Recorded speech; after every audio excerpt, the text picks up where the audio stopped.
Ayşe'me kolan almayayım mı? Ayşe'me...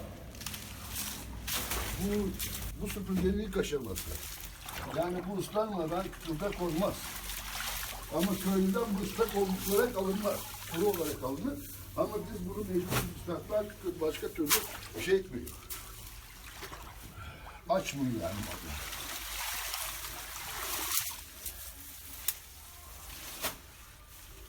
Şimdi biz bu işi arkadaşlarla yapıyoruz ki çabuk olsun. Bunu tek kişi de yapabilir. İki kişi de yapabilir.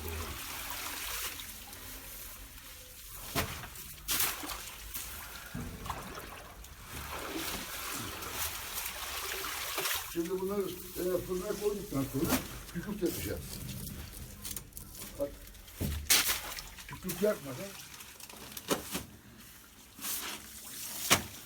İşte sen mısın? Var mı da? Var abi.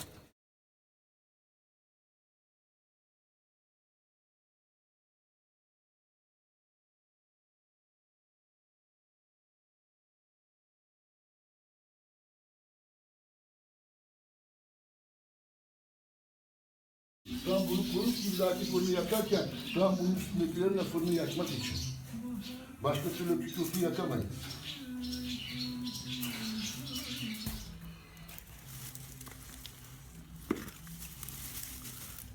Tavanın yanı bu şekilde geliyor. İşte bir önceki fırından çıkanlar, şimdi onlarla kükürdü yakacağız. Şimdi kükürdü yakıyoruz. Şu şekil yanması için.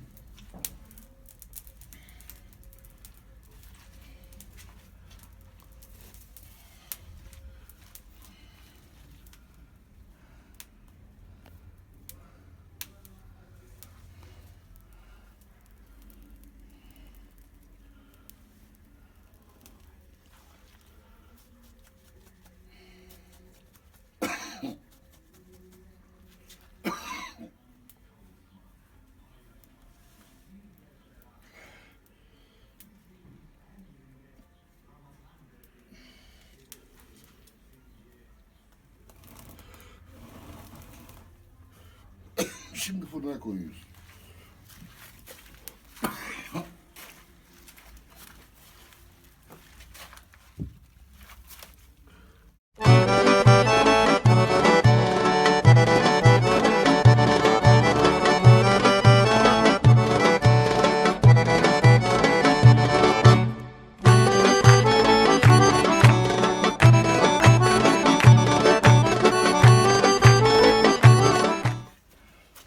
Şimdi fırını kapama aşamasındayız.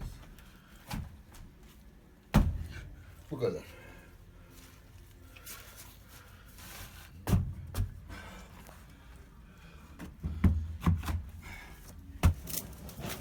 Şu anda ben fırını yaktım. O fırından çıktıktan sonra mallar bu şekilde gelip ama arkadaş zare kesip sonra bunları süpürgeye çevirecek. Bunları tek tek ayırıyor tabii. Ama ondan sonra tek tek birleştiriyor.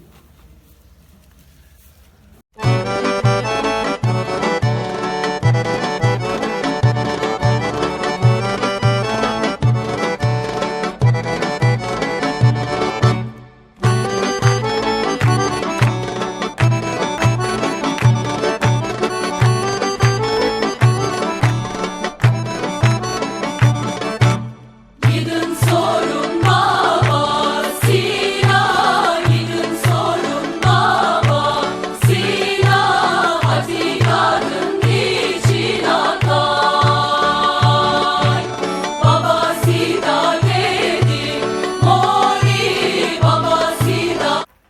Şimdi bu arkadaş tek tek o malları işte şey diyor, ayrılan malları tek tek topluyor. Şimdi süpürge yapıyor. Düz bu süpürgeye tam bir tanesine yavru, 2 yavru bir süpürge olur. Şimdi üzerine zaresini dizecek. O arkadaş orada elle kesiyor ya, onları şimdi bu tek tek üzerine dizecek. Kullanmış olduğum mallar içtik yanımdaki. Sağımda ve solumda mal var. İçtik de burada. Ya, al şimdi başta yapma, yaparken de anlat. Sen karışma. Ana dışı. Tamam mı? Sen daha dün geldin dünyaya. İçtiği urlusunu içine koyduğun zaman içtiği uzun kısmını kesiyorum.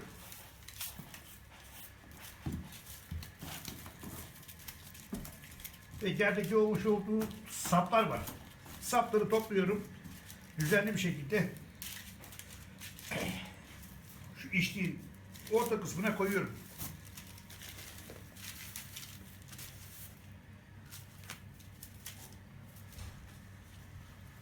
Sonra görmüş olduğunuz bu malda zaredir.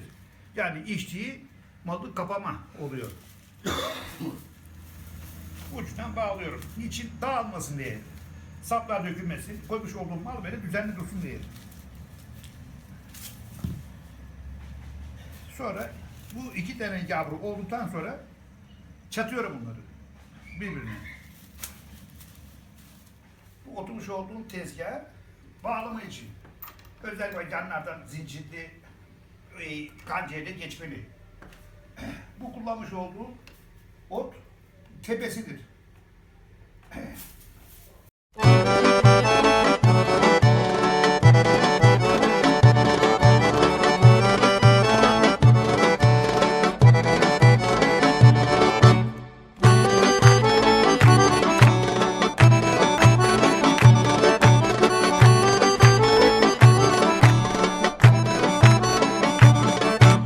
Gidin sorun babasına, gidin sorun babasına, hadi yarın için atay. Babası da dedi, mori, babası da dedi, mori, ben de bilmem niçin atay. Köylü tarladan çıkarmış olduğum malı buraya borsaya getirdiği zaman çok yumuşak ve muazzam bir mal işleniyor. Şimdi köylü, Edirne köylüsü ekmiyor. Yani yeni yetişen gençler uğraşmıyor. Bu mallar bize uzun köprüden geliyor. Sert mallar. Çok sert. Yani çalışması çok zorlaştı. Şimdi malımız bitti. Bağlantı hepsi bitti. Çatalını attık. Bu mallar makine dairesine gidecek. Dikişe gidecek. Dikilecek. Makine dairesine gidiyoruz süpürge dikişine için.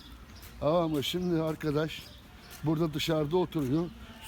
Süpürgeleri sökmüş. Daha makineye dikişi hazırlamış ya. Şu anda onlar dikişi hazır vaziyette. Şu şekil oluyor. Tam dikişi hazır vaziyette yani. Arkadaş şimdi bunları dikişi hazırlıyor. Bağlanmış süpürgeleri. Söküş, arkadaş halkalıyor onları. Dikiş vaziyetine getiriyor. Bu kadar bizim vaziyet.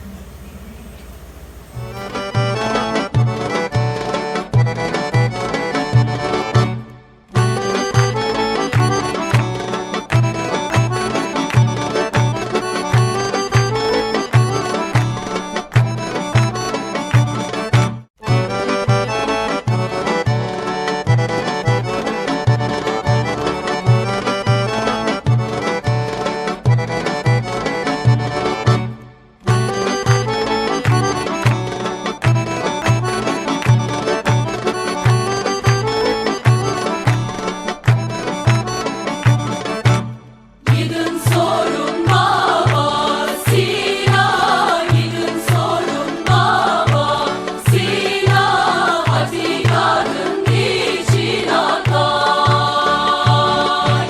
Babası da dedi, mori, babası da dedi, mori, ben de bilmem. Şu an benim işim bitti. diğer arkadaş şunun uçlarını kessin.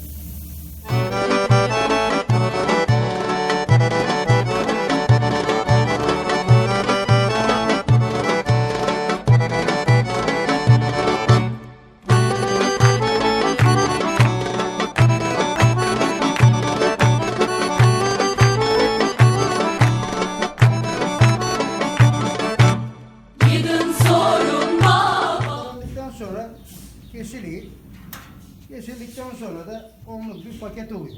Paket olduktan sonra hazır vaziyete gelip isteyen firmalara yani gönderme şeyini yapabiliriz yani. Şu o kadar oluyor. Yani kim isterse İstanbul olabilir, Güneydoğu Anadolu olabilir. Yani kimler isterse onlara gönderebiliriz bunu. Başka bir sorun yok. Sine hadi kadın niçin atlar?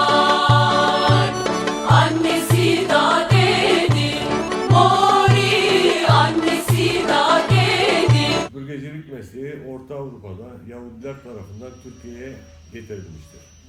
Yahudi mesleğidir. Günümüze kadar Balkanlardan ve Türkiye'ye 19. yüzyılda gelmiş ve meslek olarak icra edilmiştir. Şu an Türkiye'de bitmekte olan meslekler sınıfındadır diyelim yani. Şu an 2000'li senelerde, 2000'li başlarında senelerde Türkiye'de 1000 civarında imalatçı firma vardı. Şu an komple Türkiye'de 100 civarında imalatçı kalmıştır. Bunun sebepleri de meslekte yeni çırak yetişmemesidir. Yapılan işlemler 5-6 elden tarlada, 5-6 elde imalatta yani 10-12 elde geçip neticede 6-7 lira gibi satılmaktadır. Onun için ne çiftçiyi ne de imalatçıyı bu fiyatlar tatmin etmediği için meslek biten meslekler sınıfına dahil olmuştur. Bu kadar.